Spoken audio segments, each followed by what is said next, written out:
Wie is sy bemindes, vir wie die Here dit in hulle slaap gee? Goeienaand, ons lees weer uit Psalm 127, 'n pelgrimslied van Salomo. As die Here die huis nie bou nie, soeg die wat daaraan bou te vergeefs. As die Here die stad nie beskerm nie, waak die wat dit beskerm te vergeefs. Te vergeefs dat julle vroeg opstaan en laat gaan slaap om met moeite 'n bestaan te maak.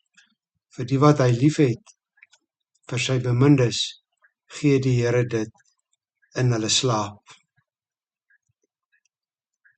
Vir wie is hierdie belofte van slaap, van rus, van beskerming, van versorging bedoel? Vir wie is die vervulling van 'n sinvolle lewe bedoel? Vir die wat die Here liefhet, vir sy bemindes.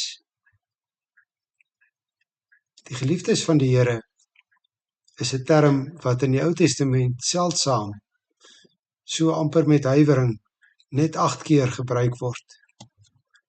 Die woord dui op 'n besondere verhouding tussen die Here en hierdie mens. Dit dui op 'n liefdesverhouding tussen die Here en 'n mens. Die woord dui eerstens op die Here wat liefhet. Sonder die Here se liefde sou daar geen geliefdes van die Here kon wees nie.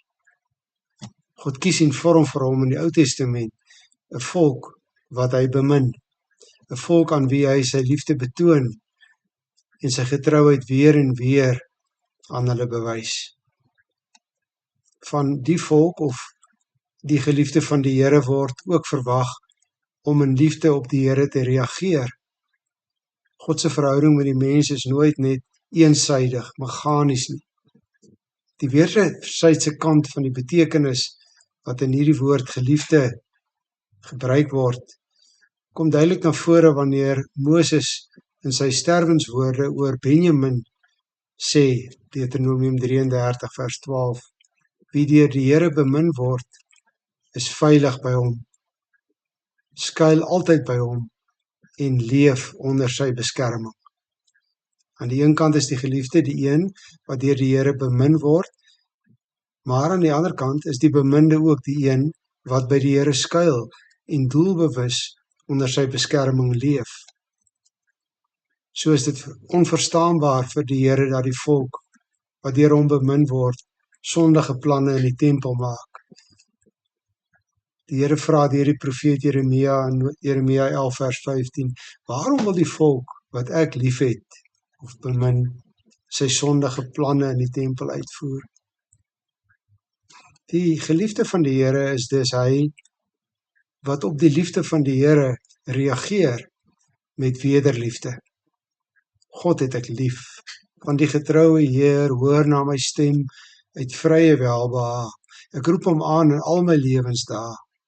Hy skenk my hulp, hy red my keer op keer. Soos die ander psalm sing, Psalm 127, ook van die koms van Jesus Christus, die geliefde van God, die eniggebore seun wat hy uit liefde vir die wêreld na die wêreld gestuur het.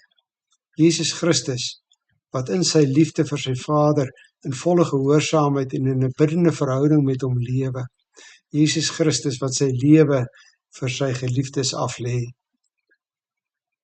Hy wat die Heilige Gees stuur om die vrug van liefde in die harte van sy geliefdes te kom werk, sodat ons kan terug lief hê, sodat ons die liefde van die Here sigbaar in die wêreld kan maak.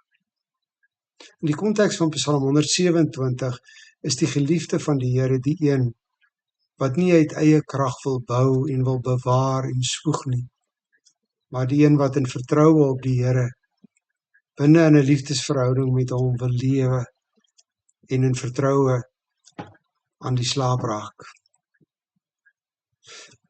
Ten slotte 'n gedagte. Wie anders kan 'n psalm oor die geliefdes of bemindes van die Here skryf as juis Salomo? Die een wat met sy geboorte Jedidja genoem word op bevel van die Here. Ons lees daarvan in 2 Samuel 12 vers 24. Jedidja beteken geliefde van die Here. Goeienaand.